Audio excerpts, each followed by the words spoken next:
ওনার সমস্যা হয়েছিল যে রেকটাম ক্যান্সার হয়েছে। ওনাকে আমি ইন্ডিয়া নিয়ে গেছিলাম, ওখানে রেডিয়েশন থেরাপি দিচ্ছি। এখানে বাংলাদেশে আবার ওনাকে কেমোথেরাপি দিলাম। অনেক টাকা খরচ হয়েছে। জানুয়ারি 12 তারিখ ডাক্তারে বলেছে দিচ্ছে উনি মারা যাবেন, বাঁচবেন না বেশি দিন। ওনার ব্রেনের ক্যান্সার ছড়াই গেছে। আচ্ছা, কত টাকা খরচ হয়েছে আপনার ইন্ডিয়াতে? আমার এই পর্যন্ত প্রায় 20-22 লক্ষ টাকা খরচ হয়ে গেছে। আমি সার্জারি না করার জন্য আপনার এখানে আসছি। আপনি বলছেন বলছেন যে সার্জারি করাতে হবে না, এটা গোটা এমনি শুকিয়ে যাবে, সার্জারি করাতে হবে, আপনি চিকিৎসা চালান।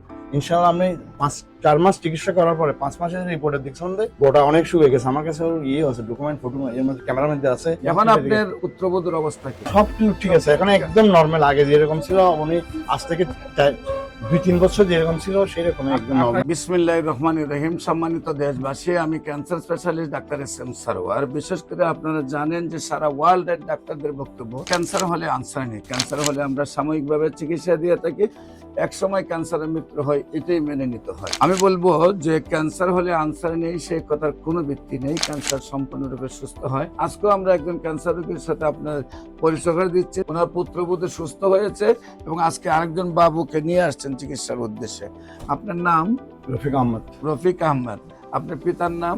মরহুম সুলতান আহমদ। মোহাম্মদ সুলতান আহমেদ। আপনার মাতার নাম? সবিলা খাতুন। সবিলা খাতুন। আপনার গ্রাম? রাউজান। রাউজান। Post office? নোয়াপাড়া। নোয়াপাড়া। থানা? রাউজান। রাউজান। থানা রাউজান। তো গ্রামের নাম কি? পশ্চিম গুজরা। পশ্চিম বুজরা। হ্যাঁ। এটা সৌদি আরবের নাম। না না, বুজরা। গুজরা। জেলা হলো চট্টগ্রাম। আপনার পুত্রবধূ কিভাবে কি সমস্যা হয়েছিল? ওনার সমস্যা হয়েছিল যে রেকটাম ক্যান্সার হয়েছে। ওনাকে আমি ইন্ডিয়া নিয়ে গেছিলাম, ওখানে রেডিয়েশন থেরাপি দিচ্ছি। এখানে বাংলাদেশে আবার ওনাকে কেমোথেরাপি দিলাম। অনেক টাকা খরচ হয়েছে। আপনার ইন্ডিয়াতে চিকিৎসা করেছেন, বাংলাদেশেও চিকিৎসা হয়েছে। সেইখানে চিকিৎসা কি সুস্থ হয়েছিল? সেখানে চিকিৎসা সুস্থ হয় নাই। সেখানে চিকিৎসা এবছর হয়ে গেছিল গত মার্চ, এই বছরের জানুয়ারি 12 তারিখ ডাক্তারে বলেছে দিচ্ছে উনি মারা যাবেন, বাঁচবেন না বেশি দিন। ওনার ব্রেনের ক্যান্সার ছড়াই গেছে। টাইমলাইন দিয়ে দিছে। হ্যাঁ, টাইমলাইন দিয়ে দিয়েছিল। উনি ডাক্তার অনেক নাম করা ডাক্তার, যিনি নাম বলবো না, কিন্তু উনি বলছেন যে এরকম বিভাগীয় প্রধান, উনি নিউরোলজির ডাক্তার। উনি বলছেন ওনার ব্রেনও ক্যান্সার ছড়াই গেছে। আচ্ছা, কত টাকা খরচ হয়েছে আপনার ইন্ডিয়াতে? ইন্ডিয়া থেকে বাংলাদেশে এই পর্যন্ত আমার প্রায় অনেক খরচ হয়েছে। সেটা বললে একটা লজ্জার ব্যাপার।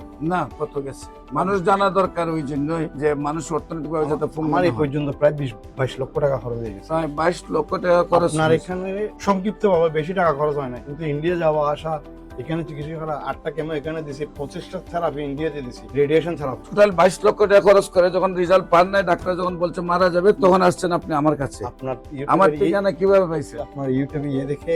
এখন আপনার এই পুত্রবধূর অবস্থা কি? এখন আপাতত ইনশাআল্লাহ সুস্থ। গতবার আপনি স্বপ্ন রিপোর্ট নিয়ে আমি এখন আল্লাহর রহমতে সম্পূর্ণ সুস্থ। সম্পূর্ণ সুস্থ। আমি কি রিপোর্ট করাইছি? রিপোর্ট করাইছি। রিপোর্টে কি অবস্থা আসছে? সবগুলো আপনি দেখছেন, সবগুলো রিপোর্ট আল্লাহর রহমতে ভালো আসছে।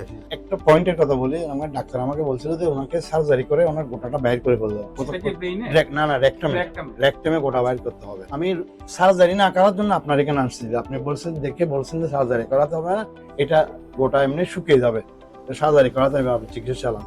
ইনশাআল্লাহ আমি 4 মাস চিকিৎসা করার পরে 5 মাসের রিপোর্টের দেখছেন গোটা অনেক শুকিয়ে গেছে। আমার কাছে আছে ডকুমেন্ট, ফটো এর মধ্যে ক্যামেরার মধ্যে আছে, মোবাইলের মধ্যে আছে, আপনাকেও দেখাইছি। সেই জন্য একটা ভরসা রাখছি যে নিশ্চয়ই ইনশাআল্লাহ যদি ক্যান্সার রোগী ভালো না হতো তাহলে এত রোগী আপনার পাশে আসতো না। আমি এখানে যতবার আসলাম দেখলাম, আমি তো 7 মাস রানিং করতেছি। আরো 2-1 রোগী পাঠিয়েছিল, আমার কাছে জিজ্ঞেস করছে, আরো একজন রোগীর রিপোর্ট আমার জেবে আছে। একজন রোগী যে ভালো হয়েছে সেটা প্রমাণ। আমি 20 লক্ষ টাকা খরচ করার পরে যে একটা রোগী ভালো করতে পারছি চট্টগ্রামের মধ্যে যা আপনার চিকিৎসায়, সেটাই জেনে রোগীরা যারা জানছে যারা বলছে যে আমাদেরকে ডাক্তারকে দেখাই দেয়। আমি ডাক্তার দেখাই দিচ্ছি, ওরা এখানে আসতেছে। যারা আসতে একটু অসুবিধা হয় তাদের সাথে আমি আসি, এরা একটু আসতে অসুবিধা হয় সেই জন্য আমি এদের সাথে আসছি। আজকে কালকে পরশু আবার আমার পুত্রবধূ নেওয়ার ডেট, ওষুধ নেওয়ার ডেট। ওনার তো ব্রেইনে ক্যান্সারটা ছিল, ঠিক না? উনি ওনার ডাক্তার ব্রেইনেও ছিল। টিউমারও চলে গেছিল এবং ক্যান্সারও চলে গেছে। এরকম বলছিল, এরকম একটা রিপোর্ট করে দিয়েছিল। স্মৃতিশক্তি ঠিক আছে না, তো? সব কিছু ঠিক আছে, এখন একদম নরমাল। আগে যেরকম ছিল উনি আজ থেকে 2-3 বছর যেরকম ছিল সেরকম একদম আপনার নরমাল। কি কোনো মনে হয় যে কোনো অ্যাবনরমাল বিহেভিয়ার? না না না, এখন ওনার কাছে আমি সবসময় জিজ্ঞেস করি, তোমার যদি কোনো একটা প্রবলেম লাগে আমাকে বলবে, আমি ডাক্তারের সাথে আলাপ করবো। সম্মানিত দেশবাসী, আমি বলবো যে আপনারা যারা এই ভিডিওটি দেখছেন, ওনার পুত্রবধূর জন্য দোয়া করবেন। এইরকম শ্বশুরও পাওয়া কঠিন যে পুত্রবধূর জন্য 22 লক্ষ টাকা খরচ করছে ইন্ডিয়া থেকে। এইরকম দোয়া করি ওনার মতো শ্বশুরও বেঁচে থাক, বাংলাদেশ সব শ্বশুর এমন হয়ে যাক, আর বৌমারও এমন হয়ে যাক যে শ্বশুর যেন 22 লাখ টাকা বৌমার জন্য খরচ করে। এবং আল্লাহর অশেষ রহমতে যেহেতু সুস্থ হয়েছে, দেশবাসীর কাছে দোয়া চাই উনি যেন আজীবন ভালো থাকে, আপনারা দোয়া করবেন। আর বিশেষ করে উনি আজকে আরেকজন বাবুকে নিয়ে আসছেন, ওর জন্য দোয়া করবেন। ওর এখানে এই যে টিউমার গুলা ধরা পড়ছে, এতে ক্যান্সার। আল্লাহর অশেষ রহমতে আমরা আশাবাদী 4 মাস চিকিৎসা করলে সুন্দরভাবে সুস্থ হয়ে যাবে। যে আপনারা গণস্বাস্থ্য হোমিওতে চলে আসুন, সুন্দরভাবে সুস্থ হবে। সবাইকে ধন্যবাদ। যে কোনো প্রয়োজনে স্ক্রিনে দেওয়া নম্বরে যোগাযোগ করেন। আসসালামু আলাইকুম ওয়া রাহমাতুল্লাহি ওয়া বারাকাতুহু।